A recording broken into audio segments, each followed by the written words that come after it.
온라인 수요 성경 공부 시간입니다. 오늘은 2강 공부할 시간입니다. 욥기 1장 1절부터 5절까지 말씀입니다. 욥기 1장 1절부터 5절까지입니다. 말씀 함께 읽겠습니다. 우수 땅에 욥이라 불리는 사람이 있었는데 그 사람은 온전하고 정직하여 하나님을 경외하며 악에서 떠난 자더라. 그에게 아들 7과 딸 3이 태어나니라. 그의 소유물은 양이 7,000마리요 낙타가 3,000마리요 소가 500결이요 암나귀가 500마리이며 종도 많이 있었으니 이 사람은 동방 사람 중에 가장 훌륭한 자라. 그의 아들들이 자기 생일에 각각 자기의 집에서 잔치를 베풀고 그의 누이 3명도 청하여 함께 먹고 마시더라. 그들이 차례대로 잔치를 끝내면 욥이 그들을 불러다가 성결하게 하되 아침에 일어나서 그들의 명수대로 번제를 드렸으니 이는 욥이 말하기를 혹시 내 아들들이 죄를 범하여 마음으로 하나님을 욕되게 하였을까 함이라. 욥의 행위가 항상 이러하였더라. 아멘. 오늘은 제2강 욥의 신앙에 대해서 공부할 겁니다. 욥기 1장 1절부터 5절을 중심으로 욥의 신앙에 대해서 함께 공부하겠습니다. 공부하기 전에 먼저 제1강 복습부터 하겠습니다. 첫 번째, 지난주에 저자에 대해서 소개해 드렸습니다. 욥기의 저자에 대해 모세, 엘리후, 솔로몬 등이라는 여러 주장이 있지만 어느 것도 단정하기 어렵습니다. 욥기의 저자는 모른다고 하는 것이 옳습니다. 두 번째, 기록 연대에 대해서 말씀을 드렸습니다. 욥기의 저자를 정확하게 모르기 때문에 욥기의 기록 연대 역시 알기 어렵습니다. 기록 연대에 대해서 다양한 견해들이 있지만은 그러나 그 다양한 견해들은 모두가 다 자기가 어떤 저자냐에 따라서 기록 연대가 다르게 얘기됩니다. 그래서 정확하게 욥기의 저자를 모르기 때문에 욥기의 기록 연대 역시 알기 어렵다고 할 수 있습니다.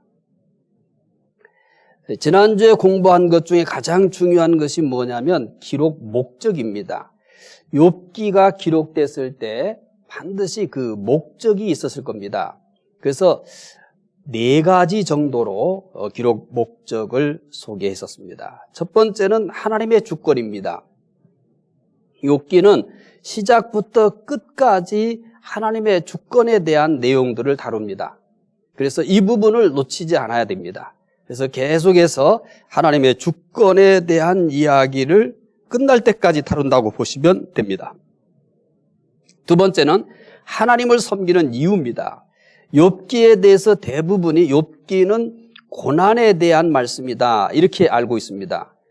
그런데 그 고난이 등장하게 된 그 원인이 뭐냐면 욥이 왜 이렇게 하나님을 섬기느냐라고 하는 것에 대한 이유였습니다. 그래서 사단은 뭐라고 얘기하냐면 하나님이 이렇게 복을 주셨기 때문이다 라고 하는 겁니다. 그래서 하나님께서 그럼 욥에 대해서 이제 그 사단이 재산을 빼앗아가고 또 다른 여러 가지 또 시험들에 대해서 허락을 합니다. 그래서 욥이 과연 하나님을 섬기는 이유가 복을 받았기 때문인가 라고 하는 그 물음에 대한 답으로부터 시작됩니다. 그래서 중요한 것은 하나님을 섬기는 이유가 뭐냐라고 하는 물음에 대한 답을 찾아가는 과정 중에 고난이라는 도구를 사용하게 됩니다. 세 번째 기록 목적이 뭐였냐면 고난의 이유입니다. 욥기는 알 수 없는 고난으로부터 시작하잖아요. 그래서 그 고난의 이유가 뭐냐라고 하는 물음의 답이라고 생각하시면 됩니다. 그래서 세 친구와의 논쟁도 무엇에 대한 논쟁이냐면 고난의 이유가 뭐냐 이 부분에 대한 논쟁이라고 생각하시면 됩니다. 네 번째는 인간의 이해의 한계입니다. 물론 시작부터 끝까지 이 부분에 있어서도 마찬가지예요. 인간이 이해할 수 있는 것은 한계가 있다라고 하는 것을 욥기는 말해줍니다. 그래서 욥기를 공부하면서 이 네 가지를 놓치지 않도록 권하고 싶습니다. 하나님의 주권, 하나님을 섬기는 이유, 고난의 이유, 인간의 이해의 한계. 이것들이 계속해서 섞여서 나옵니다. 그래서 욥기를 이제 계속해서 공부해 가는 중에 결국 이 네 가지가 계속해서 거론되고 있다라고 하는 것을 염두에 두시면 욥기는 쉽게 해결할 수 있습니다. 욥기의 내용 8가지로 소개했어요. 더 자세하게 말할 수도 있습니다. 근데 더 자세하게 말한다 할지라도 이 범주를 벗어나지 않습니다. 이것을 좀 늘린 거다라고 생각하시면 됩니다. 그래서 욥기의 내용 8가지 정도를 기억하시면 욥기의 흐름을 충분히 이해할 수 있습니다. 첫 번째는 욥의 신앙입니다. 욥기 1장 1절부터 5절입니다. 오늘 두 번째로 공부하는 내용이 바로 이 부분입니다. 두 번째는 욥의 시험입니다. 욥기 1장 6절부터 2장 10절까지는 욥의 시험에 대해서 얘기합니다. 세 번째는 새 친구의 방문입니다. 욥기 2장 11절부터 13절에 새 친구가 방문합니다. 네 번째는 이 새 친구들 앞에서 욥이 자기의 생일을 저주합니다. 생일을 저주하는 욥인데 욥기 3장 1절부터 26절입니다. 생일을 저주한 것을 듣고 그 다음부터 이제 논쟁이 시작이 되는 겁니다. 새 친구와의 논쟁이 욥기 4장 1절부터 31장 40절까지입니다. 여섯 번째는 엘리후의 권면입니다. 욥기 32장 1절부터 37장 24절. 그리고 일곱 번째는 하나님의 책망입니다. 욥기 38장 1절부터 41장 34절. 그리고 마지막으로 여덟 번째 욥의 해결. 욥기 42장이 이 부분의 내용이라고 보시면 되겠습니다. 욥기가 비록 42장이나 돼서 굉장히 깁니다만은 그 내용은 지금 소개해드린 8가지 정도를 자꾸 반복해서 확인해 보시면은 나중에라도 욥기를 여러분 혼자 읽더라도 내용의 흐름을 정확하게 이해하는 데 큰 도움이 될 겁니다. 자, 이제 욥의 신앙에 대해서 두 번째 공부하도록 하겠습니다. 제일 먼저 해결해야 될 것이 뭐냐면 욥은 어떤 사람입니까? 라고 하는 물음입니다. 이제 욥기를 공부하려고 하면 당연히 이 부분은 해결하고 넘어가야 될 부분입니다. 욥이 어떤 사람인가? 그러니까 욥이 어떤 사람이냐라고 하는 것부터 해결을 해야 그 다음에 욥과 관련된 여러 가지 많은 일들이 전개돼 가는 거예요. 그래서 제일 먼저 욥은 어떤 사람입니까? 라고 하는 부분부터 해결을 해야 될 것 같습니다.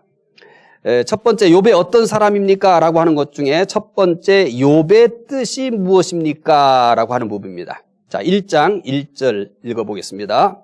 우수 땅에 욥이라 불리는 사람이 있었는데 그 사람은 온전하고 정직하여 하나님을 경외하며 악에서 떠난 자더라. 자, 욥의 이름의 뜻부터 간단하게 살펴보도록 하겠습니다. 욥의 시브리어의 이름의 뜻은 핍박받는 자, 또 증오받는 자 이런 뜻입니다. 그러니까 욥의 욥이 이제 초기에 그 원인을 알 수 없는 핍박을 받아요. 박해를 받죠. 고난을 받죠. 근데 이제 나중에 이제 결국 42장에 가서 욥이 돌이킵니다. 따라서 욥이라고 하는 이름 속에 욥기 전체의 내용을 담고 있어서 아주 흥미롭습니다. 그냥 우리가 욥기 이렇게 해서 읽습니다만은 욥이라는 이름이 가지고 있는 것이 핍박받는 자, 증오받는 자라는 뜻을 가지고 있기 때문에 그 욥이라고 하는 이름 자체에 욥기 내용을 함축했다라고 생각하시면 됩니다. 상당히 흥미로운 부분입니다. 그래서 이름 자체가 욥기 전체의 내용, 욥기에서 다루고 있는 이 고난의 문제, 이런 부분들을 욥이라고 하는 이름 속에 함축해서 담고 있다, 이렇게 생각하시면 됩니다. 두 번째 해결해야 될 것이 뭐냐면 욥은 역사적인 인물입니까? 라고 하는 부분입니다. 왜 이 문제가 나냐면 욥이 가공한 인물이라고 말하는 사람들도 있기 때문입니다. 욥이 가공 인물이다, 실존 인물이 아니다, 즉 역사적인 인물이 아니다, 이렇게 얘기하는 사람들이 있기 때문에 욥은 역사적인 인물인가라고 하는 부분에 대해서 두 번째 우리가 다뤄야 되겠습니다. 자, 욥이 역사적 인물, 실존 인물이 아니다라고 하는 사람들이 있다고 했잖아요. 그러나 욥은 분명히 역사적인 인물입니다. 이제 그 증거를 성경에서 찾아보도록 하겠습니다. 에스겔 14장 14절 읽어보도록 하겠습니다. 에스겔 14장 14절 함께 읽겠습니다. 비록 노아, 다니엘, 욥 이 세 사람이 거기에 있을지라도 그들은 자기의 공의로 자기의 생명만 건지리라. 나 주 여호와의 말이니라. 하나님께서 에스겔에게 말씀을 하면서 세 인물을 얘기했습니다. 세 인물은 노아, 다니엘, 욥. 이렇게 세 사람을 하나님께서 말씀을 하십니다. 자, 그러면 노아도 역사적 인물이잖아요. 다니엘도 역사적 인물이잖아요. 그런데 욥이 가공의 인물이라 한다면 하나님께서 굳이 에스겔에게 이 욥이라는 인물을 이름을 욥이라는 사람을 예를 들어서 노아, 다니엘 하면서 욥이라는 인물을 여기다가 넣을 리가 없습니다. 또 에스겔 14장 20절을 또 보겠습니다. 함께 읽어보겠습니다. 비록 노아, 다니엘, 욥이 거기에 있을지라도 나의 삶을 두고 맹세하노니 그들도 자녀는 건지지 못하고 자기의 공의로 자기의 생명만 건지리라. 주 여호와의 말씀이니라. 에스겔 14장 20절에서 다시 하나님은 에스겔에게 노아를 이야기하고 다니엘을 얘기하면서 욥이라는 인물을 또 얘기합니다. 에스겔은 역사적인 인물인 노아와 다니엘과 함께 욥을 언급을 한 겁니다. 이것은 욥이 역사적인 인물임을 분명하게 증명해 줍니다. 그러면 에스겔에만 있는가? 그렇지는 않습니다. 야고보서 5장 11절, 이제 신약에서도 욥이 역사적 인물이라고 하는 것을 확인해 드리겠습니다. 야고보 5장 11절입니다. 읽어보겠습니다. 보라, 인내하는 자를 우리가 복되다 하나니 너희가 욥의 인내를 들었고 주께서 주신 결말을 보았거니와 주는 가장 자비하시고 긍휼히 여기시는 이시니라. 야고보서 5장 11절에서 인내에 대한 교훈을 하는데요. 그 인내에 대한 예로 어떤 인물을 들었냐면 욥의 인내 이렇게 얘기했어요. 역시 마찬가지입니다. 인내의 모델로 이 욥을 소개했는데 욥이 역사적인 인물이 아니라면 굳이 인내에 대한 모델로 욥을 얘기할 필요는 없습니다. 왜냐하면 인내의 모델이 욥만 있는 것은 아닙니다. 그런데 인내의 모델로 욥을 거론하는 것은 분명히 욥이 역사적인 인물이기 때문에 그런 것입니다. 욥은 에스겔, 즉 에스겔 14장 14절 그리고 20절 에스겔과 야고보서 5장 11절 이 야고보가 역사적인 인물임을 증명하고 있습니다. 그래서 혹시라도 여러분이 어떤 욥에 대한 어떤 공부를 혼자 책을 사서 본다든지 또 누구로부터 이런 이야기를 들을 때 욥이 역사적인 인물이라는 사실을 미리 말씀을 드려야, 그리고 역사적인 인물이 아니다라고 하는 그런 말도 있다는 것을 이렇게 얘기를 해야 그런 경우를 만나게 될 때 여러분이 당황하지 않습니다. 욥은 분명히 역사적 인물입니다. 자, 두 번째 얘기입니다. 욥은 어떤 시대에 살았습니까? 라고 하는 그 부분입니다. 제일 먼저 다룬 것은 뭐였어요? 욥은 어떤 사람이냐? 이런 얘기죠. 두 번째, 욥은 어떤 시대에 살았습니까? 욥이 어떤 시대의 사람일까요? 성경의 순서를 놓고서 이렇게 생각하시면 안 됩니다. 성경은 이 역사적 순서대로 되어 있는 게 아니기 때문에 그 부분은 항상 여러분들이 염두에 두셔야 됩니다. 욥은 어떤 시대의 사람일까? 욥이 어떤 시대에 살았다고 하는 직접적 표현은 욥기에서 발견할 수가 없습니다. 그러면 어떻게 욥이 어떤 시대의 사람이냐를 찾아나는가? 생활 모습을 통해서 시대를 예상해야 됩니다. 욥기에는 욥의 생활상이라든지 또 주변의 생활상들이 이렇게 표현됩니다. 그래서 이런 것들을 가지고 욥이 어떤 시대의 사람이냐라고 하는 것을 예상하게 됩니다. 첫째, 욥기는 족장 시대와 같이 제사를 가축의 수로 측정했습니다. 족장 시대라고 하는 것은 말씀드린 것처럼 아브라함, 이삭, 야곱 이런 시대를 가리켜서 족장 시대다 이렇게 얘기를 합니다. 그러니까 이런 부분들을 다시 설명하지 않더라도 여러분이 족장 시대다라는 말을 할 때는 창세기에 아브라함이나 이삭, 야곱 이분들이 살았던 시대를 족장 시대라 한다. 이렇게 염두에 두시면 되겠습니다. 그래서 욥기는 족장 시대와 같이 재산을 가축의 수로 측정을 했어요. 그러니까 족장 시대에는 그 재산을 뭘로 측정했냐면 가축의 수예요. 그래서 창세기 보시면 아브라함이라든지 이삭이라든지 야곱이라든지 이들이 소유하고 있는 가축의 수가 상세하게 나오게 됩니다. 그것이 그 당시 재산을 측정하는 방법이었기 때문입니다. 그렇다면 욥기 1장 3절 읽으시면서 족장 시대와 마찬가지로 가축의 수로 재산을 측정한다는 것을 확인할 수 있습니다. 욥기 1장 3절 읽어보겠습니다. 그의 소유물은 양이 7,000마리요, 낙타가 3,000마리요, 소가 500결이요, 암나귀가 500마리며 종도 많이 있었으니 이 사람은 동방 사람 중에 가장 훌륭한 자라. 자, 이제 말씀드린 것처럼 욥의 재산에 대해서 가축이 몇 마리 하면서 이렇게 소개했잖아요. 그러면 창세기 12장 16절을 보겠습니다. 창세기 12장 16절 함께 읽겠습니다. 이에 바로가 그로 말미암아 아브라함을 후대함으로 아브라함이 양과 소와 노비와 암수 나귀와 낙타를 얻었더라. 이렇게 얘기했어요.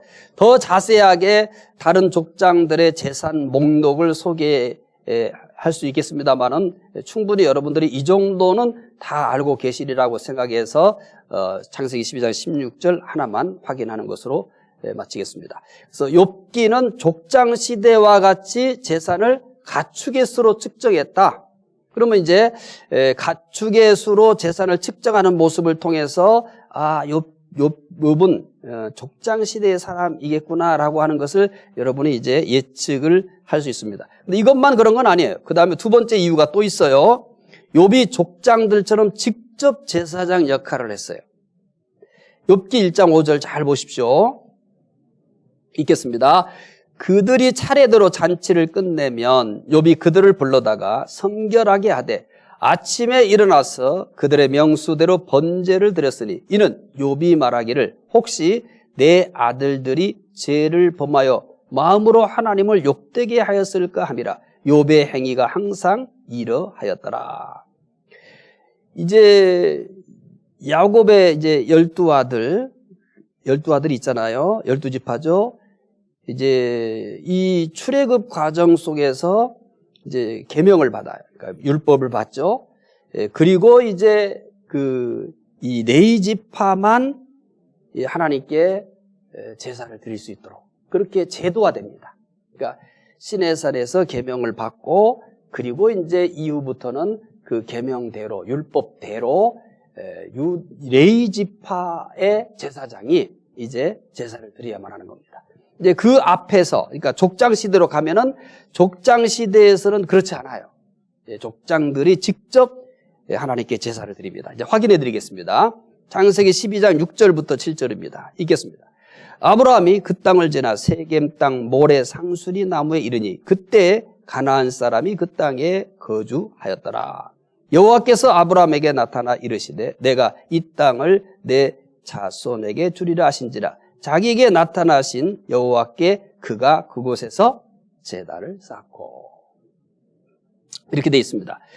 그래서 이 족장 시대에는 그 족장들이 직접 하나님께 제사를 드립니다. 욥이 만약에 네 지파가 있었다면 이거는 불가능합니다. 있을 수 없는 일입니다. 그런데 그 시대가 아니라 결국 족장 시대이기 때문에 욥이 직접 이렇게 제사를 드렸던 것으로 생각되어집니다. 그래서 욥이 족장들처럼 직접 제사장 역할을 했다. 그 다음에 세 번째 또 증거를 보겠습니다. 욥은 족장들과 비슷한 나이만큼 살았어요. 이제 욥기 42장 16절이죠. 읽어보도록 하겠습니다. 그 후에 욥이 140년을 살며 아들과 손자 4대를 보았고, 자, 이것은 욥의 고난이 끝난 뒤에 140년을 더 살았어요. 욥이 몇 살에 시험을 받았는지 정확하게 알 수는 없습니다. 그러나 시험 후에 140년을 살았다고 하는 것을 보아서 대략 200살 이상은 살았을 것이다. 이렇게 보는 겁니다. 그러니까 140년, 고난 끝난 다음에 이 시험 후에 140년을 살았기 때문에 대략적으로 200살 정도는 살았을 것이다라고 추정을 해요. 참고로 정확한 것이 아니고 참고입니다. 참고할 수 있는 것으로 70인역에서 70세의 시험을 받았다 이렇게 합니다. 이건 참고입니다. 절대적인 건 아닙니다. 70세의 시험을 받았다고 하니까 이것을 인정한다면 이후에 140년을 살았어요. 그러면 욥은 대략 210년을 살았다 이렇게 보게 되는 겁니다. 어쨌든 욥은 욥기 42장 16절에서 시험 후에 140년을 살았다고 하니까 대략 200살 정도라고 생각하시면은 충분히 적절할 것 같습니다. 아브라함의 향년이 그러니까 아브라함이 몇 세까지 살았냐면 175세예요. 그러니까 아브라함이 175세에 죽었고요. 이삭은 180세에 죽었어요. 야곱은 147세에 죽었어요. 그러니까 이런 것들을 종합해 본다면 하여튼 욥은 특별히 장수를 했으니까 200살 정도 살았다고 한다면 이 아브라함이 175, 이삭이 180, 야곱이 147세. 그러면 이러한 나이를 보더라도 족장 시대에나 가능한 그런 나이입니다. 자, 그럼 이렇게 세 가지를 살펴봤어요. 욥기는 족장 시대와 같이 재산을 가축수로 측정했다. 그다음에 욥이 족장들처럼 직접 제사장 역할을 했다. 욥은 족장들과 비슷한 나이만큼 살았다. 그렇게 보면은 욥은 어떤 시대의 사람입니까? 라고 하는 물음에 대해 답이 뭘까요? 예, 족장 시대라고 그렇게 생각을 하시면 됩니다. 자, 그 다음에 세 번째, 욥이 어디에 살았습니까? 욥이 어디에 살았습니까? 이제 욥기 1장 1절 보겠습니다. 잘 따라오고 계시죠? 우수 땅에 욥이라 불리는 사람이 있었는데 그 사람은 온전하고 정직하여 하나님을 경외하며 악에서 떠난 자더라. 욥이 어디에 살았다고 했죠? 우수 땅. 우수 땅. 우수 땅. 익숙하지 않습니다. 우수 땅에 살았다 이렇게 합니다. 그럼 우수 땅이 어디냐? 에레미야 애가 4장 21절입니다. 에레미야 애가 4장 21절. 에레미야 4장 21절 읽어보겠습니다. 우수 땅에 사는 딸 에돔아 즐거워하며 기뻐하라. 자니 내게도 이를지니 내가 치하여 헐거벗으리라. 에레미야 애가 4장 21절에는 우수와 에돔 땅이 같은 지역으로 말하고 있습니다. 그래서 이렇게 얘기하잖아요. 우수 땅에 사는 딸 에돔아 이렇게 얘기하거든요. 그러면 우수와 에돔은 같은 지역이라는 얘기예요. 에레미야 애가에서 적어도 언급하고 있는 게. 그래서 이렇게 추정해요. 우수는 에돔일 가능성, 에돔일 것으로 추측을 합니다. 우수는 어디냐? 에돔일 것이다 라고 추측을 합니다. 그 가장 중요한 증거가 에레미야 애가 4장 21절 우수 땅에 사는 딸 에돔아 이렇게 얘기한 것을 통해서 우수와 에돔을 같은 지역으로 에레미야 애가 4장 21절에서 말하고 있습니다. 욥이 우수 땅에 살았다는 것은 굉장히 중요한 교훈을 우리에게 줍니다. 욥이 우수 땅에서 살았다는 것으로 보아 욥은 이방 사람입니다. 이방 사람이에요. 이방 사람임에 틀림이 없습니다. 아브라함의 후손은 아니잖아요, 일단. 왜냐하면 족장 시대인데. 그러면 아브라함으로 우리가 이제 대표적인 아브라함, 이삭, 야곱. 야곱 뒤에 12지파가 12자녀가 있잖아요. 그러면 이 족장 시대에 욥이 살았기 때문에 결국 욥은 아브라함의 후손이 아닌 겁니다. 그리고 특히 그 사람을 가리켜 우수 땅이라고 그래요. 우수 땅에 살았다고 했어요. 그래서 욥이 우수 땅에 살았다는 것을 모아서 욥은 이방인이에요. 대단한 겁니다. 이방인이에요. 욥이 이방임에도 불구하고 에스겔 14장 14절 그리고 20절에서 노아와 다니엘과 동일선상에서 언급하는 것으로 보아서 아주 놀라운 일입니다. 그러니까 놀라운 일 정도 가지고는 설명이 불가능해요. 충격적이다. 이렇게 보는 게 참 옳겠습니다. 그러니까 우리가 그냥 욥을 너무 익숙해서 욥이 어떤 사람이냐라고 하는 것에 대해서, 이런 것에 대해서 관심이 없었기 때문에 그냥 지나간 거예요. 그런데 사실은 욥은 이방인입니다. 그런데 그 족장 시대의 이방인이었음에도 불구하고 노아, 다니엘과 동일선상에서 언급이 되는 거예요. 그러니까 놀라운 일이 아니라 충격적인 일입니다. 그러니까 성경은 이미 이 이스라엘 백성들이 오해했던 것과는 달리 만민구원, 유대인을 통해서 세상의 모든 민족을 구원하려고 했던 그런 계획을 가지고 계셨어요. 근데 이스라엘은 그런 하나님의 뜻을 이해하지 못하고 오직 자기 민족만 하나님의 백성이고 구원받는다고 오해를 한 거죠. 하지만 욥은 이미 이방인이고, 그런데 이방인임에도 불구하고 노아와 다니엘과 동일선상에서 에스겔서에 언급을 하고 있습니다. 이것은 당시로서는 매우 특별한 일입니다. 특별한 일 가지고는 설명이 안 돼요. 충격적인 일입니다. 특히 욥이라는 개인을 대상으로 한 권의 말씀으로 기록한 거. 그러니까 순전히 이 욥이라는 개인을 가지고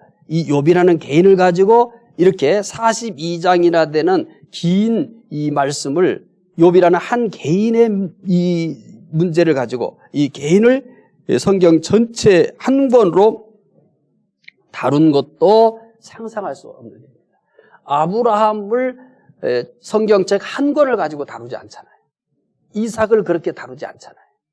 야곱을 그렇게 다루지 않잖아요. 이사야나 또 예를 들어서 여러분 에레미야, 에스겔, 그건 착각하지 마세요. 그 사람 얘기가 아닙니다. 그건 선지자예요. 선지자가 받아서 기록한 선지서예요. 그러니까 그 이사야나 에레미야나 에스겔은 이사야에 대한 얘기가 아니에요. 에스겔 개인에 대한 얘기가 아니에요. 에레미야 개인에 대한 얘기가 아니에요. 그들이 하나님께로부터 받은 계시를 전달하는 거예요. 그러니까 이사야는 이사야에 대한 얘기가 아니고, 에레미야는 에레미야에 대한 얘기가 아니고, 다니엘은 다니엘 개인에 대한 얘기가 아니에요. 그런데 욥기는 욥 개인에 대한 이 내용을 다루고 있는 겁니다.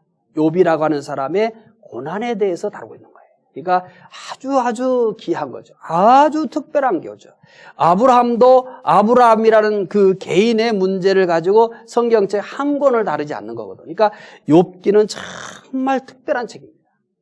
욥이라는 인물도 정말 특별하거니와 욥기라는 책 자체가 매우 특별하다고 보시면 됩니다. 자, 네 번째 다루겠습니다. 욥의 가족은 어떻습니까? 욥기 1장 2절, 욥의 가족 간단하게 다루겠습니다. 욥의 가족입니다. 함께 읽겠습니다. 그에게 아들 7과 딸 3이 태어나니라. 욥은 아들 7과 딸 3이 있었습니다. 욥은 아브라함이나 이삭, 야곱 등과 비교해서 뒤지지 않게 10자녀를 경건하게 키웠습니다. 욥의 자녀들은 생일이 되면 가족 전체가 모여서 잔치를 했어요. 욥은 가족이 함께 먹으며 즐기는 것으로 끝나지 않습니다. 욥기 1장 5절 읽어보도록 하겠습니다. 그들이 차례대로 잔치를 끝내면 욥이 그들을 불러다가 성결하게 하되 아침에 일어나서 그들의 명수대로 번제를 드렸으니 이는 욥이 말하기를 혹시 내 아들들이 죄를 범하여 마음으로 하나님을 욕되게 하였을까 함이라. 욥의 행위가 항상 이러하였더라. 욥은 잔치 다음 날이면 자녀들을 다 불러 모았습니다. 그리고 자녀들의 수만큼 번제를 드렸어요. 잔치 다음 날마다 이렇게 하는 것이 쉬운 일이 아닙니다. 더욱이 번제를 자녀들 수만큼 드렸어요. 이게 보통 일이 아닙니다. 그러나 욥은 항상 이렇게 했어요. 욥의 자녀들이 혹시나 마음으로라도 하나님을 배반했을까 염려했기 때문이에요. 참 대단하죠. 욥이 이렇게 한 이유는 정말 감탄할 일입니다. 대부분의 사람들은 행동으로 죄를 짓지 않으면 걱정하지 않습니다. 그러나 욥은 보이지 않지만 혹시라도 우리 아이들이 잔치하면서 마음으로라도 하나님을 배반했을까 이것까지 걱정을 했어요. 정말 대단한 신앙입니다. 우리는 보편적으로 눈에 보이는 대로 참 성경 열심히 읽고 기도 잘하고 또 주일 예배 잘 드리고 또 봉사 잘하면 이제 마음을 놓지 않습니까? 근데 욥은 그런 수준이 아니란 말이에요. 혹시라도 내가 모르게 또 저 자신들도 모르게 마음으로라도 혹시 하나님을 배반했을까? 이것까지 걱정한 사람이에요. 마음으로라도 하나님을 배반했을까?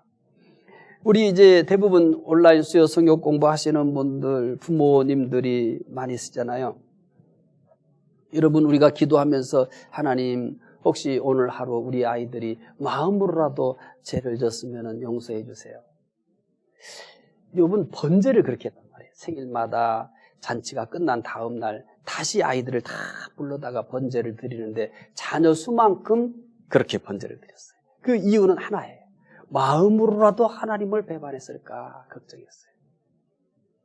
이런 마음이, 이런 자세가 그 아이들에게 왜 전달이 안 되겠습니까? 말로 가르치는 것하고 이렇게 보여주는 이 모습, 말로 가르칠 수 있는 것은 그렇게 큰 영향이 없습니다. 제일 중요한 것은 혹시라도 마음으로라도 우리 아이들이 하나님을 배반했을까 걱정해서 생일 잔치 끝난 다음에 다 모이게 해서 자녀 수만큼 번제를 드린다. 이때는 자기가 직접 한 거잖아요. 엄청 번거로운 겁니다. 이게 보통 일이 아닙니다. 이제 이후에 이제 율법을 받은 이후에는 이 제물을 제사장에게 드리고 그러면 제사장이 그 번제를 대신 드리잖아요. 그것도 쉽지 않은 일인데 이때는 욥이 직접 제사를 드린 거예요. 자녀 수만큼 말이에요. 그것도 마음으로라도 혹시나 하나님을 배반했을까 그거를 염려해서요. 그러니까 참 하나님이 욥에게 반할 만하잖아요. 이 하나하나가. 아무도 이런 생각을 갖지 못하잖아요. 누가 이런 생각을 가지고 자녀를 키우겠어요? 혹시라도 마음으로라도 하나님을 배반했을까 걱정이 돼서 하나님 앞에 이렇게 번제를 드렸어요.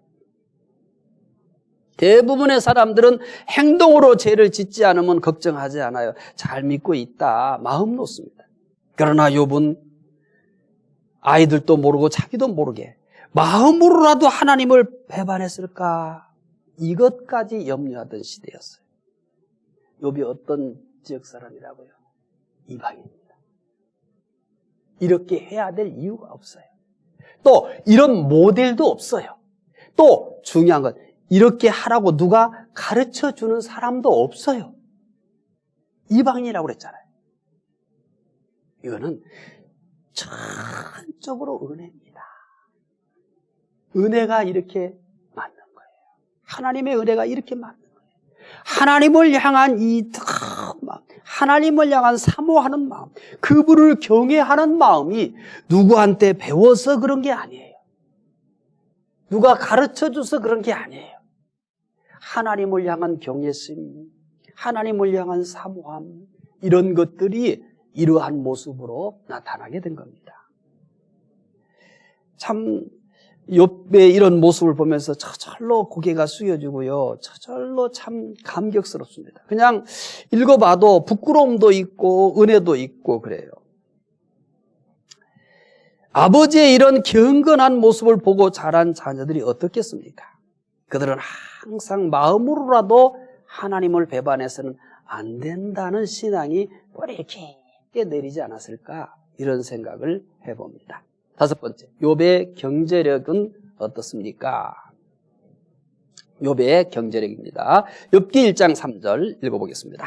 그의 소유물은 양이 7,000마리요 낙타가 3,000마리요 소가 500결이요 암나귀가 500마리며 종도 많이 있었으니 이 사람은 동방 사람 중에 가장 훌륭한 자라. 욥은 부자였습니다. 욥은 부자였습니다. 양 7,000마리, 낙타 3,000마리, 소 500결이, 암나귀 500마리, 그리고 종이 많았습니다. 욥이 부자였다고 하지만 오늘 우리 시각으로 이것이 얼마나 부자인지 알기가 어려워요. 그러나 동방에서 가장 큰 부자였다고 하면은 욥이 얼마나 큰 부자였나를 짐작할 수 있습니다. 그 당시는 가축의 수로 재력을 평가했거든요. 그래서 3절은 가축의 수를 말씀하고 있어요. 욥이 이러한 부자였다. 그러니까 여러 정황으로 보아서 욥은 오늘의 재벌급에 해당하는 그런 큰 부자였음이 틀림없습니다. 아무것도 이게 아쉬운 게 없어요. 아쉬운 게 없어요. 그런데 어떻게 이렇게까지 하나님을 섬기고 또 자녀들의 마음으로라도 하나님을 배반하면 어떨까 걱정하면서 이렇게 하나님을 경외했는지 참 놀라운 일입니다. 저는 한 가지로밖에는 설명이 안 돼요. 은혜다. 은혜다. 6번째, 욥의 사회적 지위는 어떻습니까? 욥기 29장 8절부터 10절에 보면 욥의 사회적 지위를 충분히 알 수 있습니다. 읽어보겠습니다. 나를 보고 젊은이들은 숨으며 노인들은 일어나서 서며 유지들은 말을 삼가하고 손으로 입을 가리며 지도자들은 말소리를 낮췄으니 그들의 혀가 2천장에 붙었느니라. 소년들은 욥을 보면 숨었다고 합니다. 노인들이 일어났다고 합니다. 방백들은 입을 가리고 말을 못했다고 합니다. 귀인들은 혀가 2천장에 붙어 소리를 내지 못했다고 합니다. 욥은 매우 높은 지위와 권세가 있었습니다. 자, 참 대단하죠? 부자의 높은 지위에 아쉬울 게 하나도 없는 사람입니다. 하나님을 찾아야 될 이유가 없는 사람이에요. 하나님이 필요 없는 사람이에요. 이방인이잖아요. 하나님이 전혀 아쉽지 않은 사람이에요. 하나님을 의지해야 될 이유가 없는 사람이에요. 하나님을 불러야 될 일이 없어요. 하나님께 도움을 구해야 될 게 없어요. 그는 그 시대에 가장 완전하게 살아가는 사람이에요. 부족한 것이 없는 가장 완벽한 모습을 하고 살아가는 사람이었어요. 참 대단한 분입니다. 그런데 이제 마지막으로 다룰 것이 뭐냐면 욥의 신앙이 어떠했느냐는 거예요. 욥의 신앙이 어떠했느냐. 첫 번째 소개하는 것이 뭐냐면 욥은 온전했습니다. 욥기 1장 1절 읽어봅시다. 우수 땅에 욥이라 불리는 사람이 있었는데 그 사람은 온전하고 정직하여 하나님을 경외하며 악에서 떠난 자다. 이 욥기 1장 1절이에요. 욥기 1장 1절은 하나님을 소개하면서 시작하지 않아요. 참 놀라운 책입니다. 누구를 이렇게 띄우면서 시작해요? 욥이에요, 여러분. 이렇게 시작해요. 하나님의 말씀인데 우수 땅에 욥이라 불리는 사람이 있었는데 그 사람은 온전하고 정직하여 하나님을 경외하며 악에서 떠난 자더라. 여러분 어떤 성경을 읽으면서 그 첫 장 첫 절에 이렇게 사람을 띄우면서 시작하는 성경이 있으면 찾아보세요. 그러니까 욥기는 매우 특별한 책이에요. 욥이라는 사람은 정말 특별한 사람이에요. 아예 시작부터 욥기는 1장 1절에 욥은 이런 사람이다 하고 띄워놓고 시작하는 게 욥기입니다. 온전하다는 것은 여기 온전하다는 것은 완전하다는 뜻이에요. 완전하다. 욥은 완전하다. 완전하다는 건 필요한 것이 모두 갖추어져 있어서 부족함이나 흠이 없다는 겁니다. 물론 오해하지 마세요. 여기서 완전하다는 것은 절대적 의미가 아닙니다. 상대적 의미예요. 당시 사람들에 비해서 그 당시 살아가는 사람들과 비교해 봤을 때 온전하다는 겁니다. 하나님 기준에, 절대적 기준에 온전하다는 건 아니에요. 하지만 욥은 온전했습니다. 완전한 사람이었어요. 두 번째, 정직했습니다. 1장 1절 다시 읽읍시다. 우수 땅에 욥이라 불리는 사람이 있었는데 그 사람은 온전하고 정직하여 하나님을 경외하며 악에서 떠난 자더라. 정직은 고든, 옳은의 뜻이에요. 정직하다는 것은 생각이나 행동이 하나님의 기준에서 벗어나지 않았다는 거예요. 이 정직하다 이렇게 얘기를 했을 때는 그냥 이 세상적 기준이 아니에요. 성경인데요. 하나님의 기준에서 욥의 생각이나 행동이 그 기준에서 벗어나지 않았다. 참 대단하죠. 하나님의 기준에서 생각이나 말이나 행동이 벗어나지 않았다는 겁니다. 삶의 기준이 세상이 아니었다는 거죠. 다른 사람이 아니었다는 거죠. 심지어 자신도 아니었다는 거예요. 삶의 기준이 세상이 어떤가? 다른 사람들은 어떤가? 또 자기가 가지고 있는 어떤 철학이나 신념이 아니에요. 욥의 삶의 기준은 오직 하나님입니다. 욥의 삶의 기준은 오직 하나님이십니다. 사람과의 관계나 하나님과의 관계에서 언제나 하나님의 기준을 따른 거예요.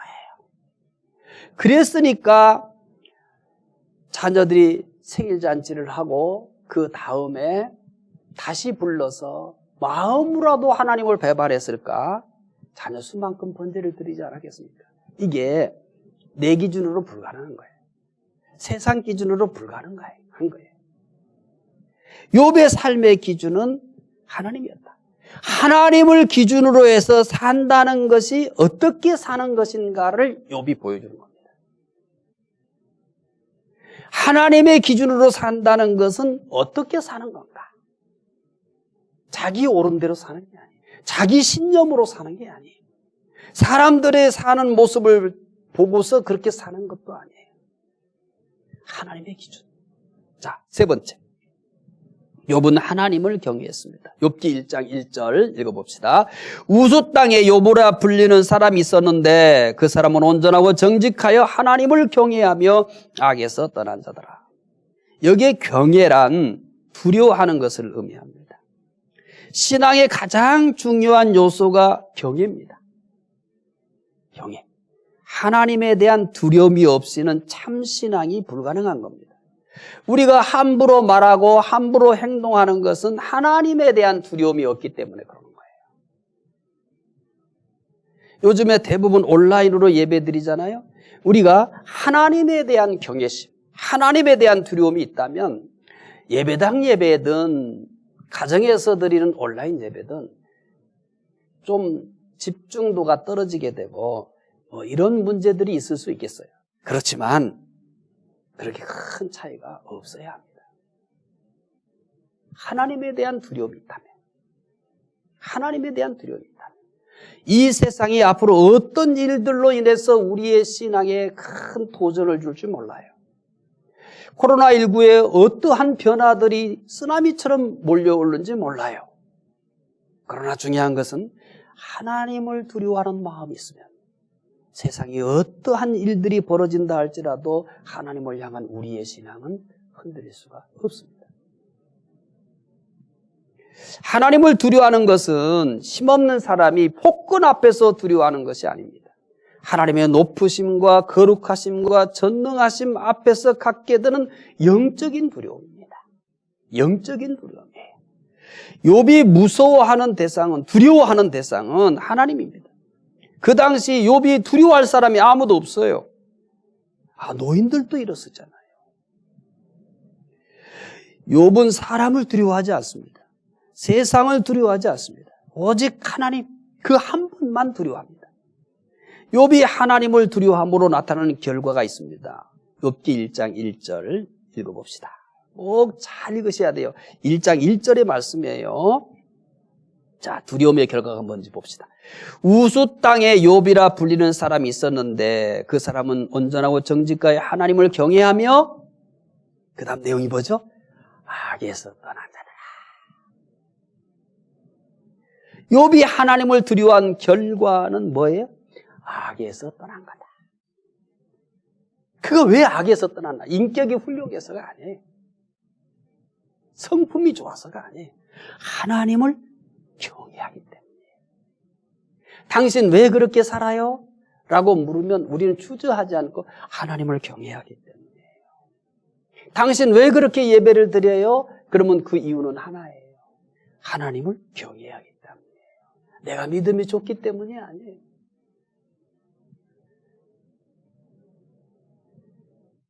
욥이 악에서 떠난 것은 사람이 두려워서가 아닙니다. 또한 스스로 깨끗해서도 아닙니다. 오직 하나님을 두려워했기 때문입니다. 오직 한 가지, 하나님을 두려워했기 때문입니다. 잠언 16장 6절에서 우리는 이와 같은 내용의 말씀을 만나게 됩니다. 잠언 16장 6절 읽어봅시다. 인자와 진리로 인하여 제약이 속하게 되고 여호와를 경외함으로 말미암아 악에서 떠나게 되느니라. 왜 악에서 떠난다고 합니까? 여호와를 경외함으로. 솔로몬은 하나님을 경외하며 악에서 떠나게 된다. 하나님을 경외하면 악에서 떠나. 내 인격이 훌륭하기 때문이 아니에요. 내 믿음이 훌륭하기 때문이 아니에요. 하나님을 경외하기 때문에. 하나님을 경외하기 때문에. 우리가 이 시대에 왜 그렇게 살아야 되는가? 왜 믿음으로 살아야 되는가? 왜 이 시대에 우리는 경건하게 살아야 되는가? 물으면 우리는 나는 하나님을 경외하기 때문입니다 라고 말할 수 있어야 합니다.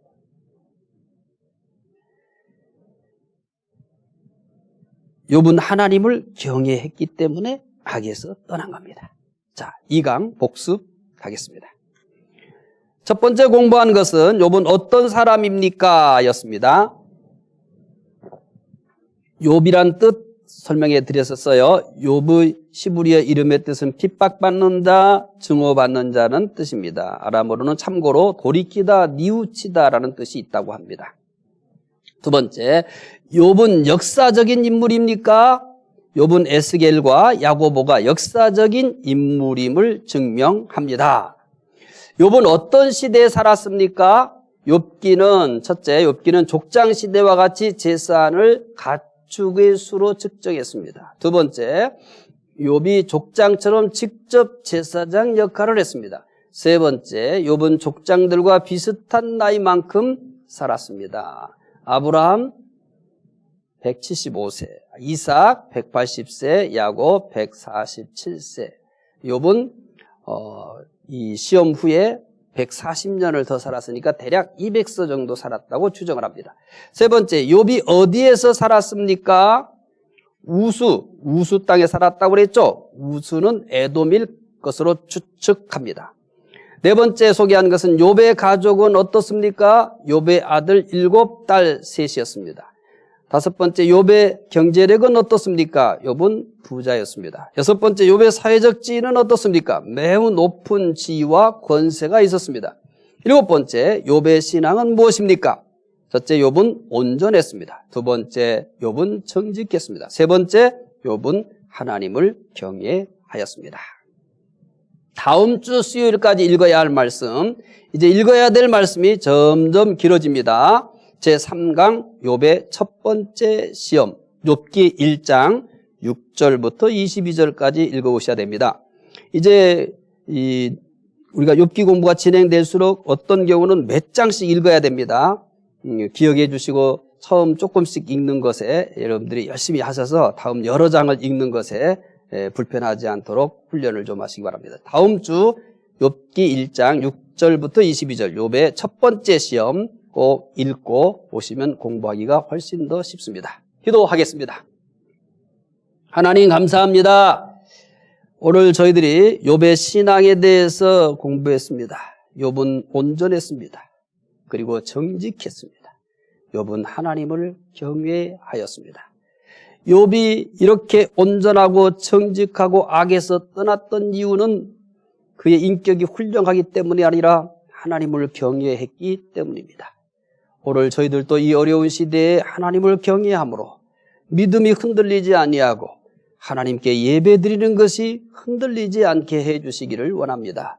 다음 주 또 욥기 계속해서 공부할 때 그 시간마다 필요한 은혜를 내려 주실 줄로 믿습니다. 감사하며 예수님 이름으로 기도드리옵나이다. 아멘.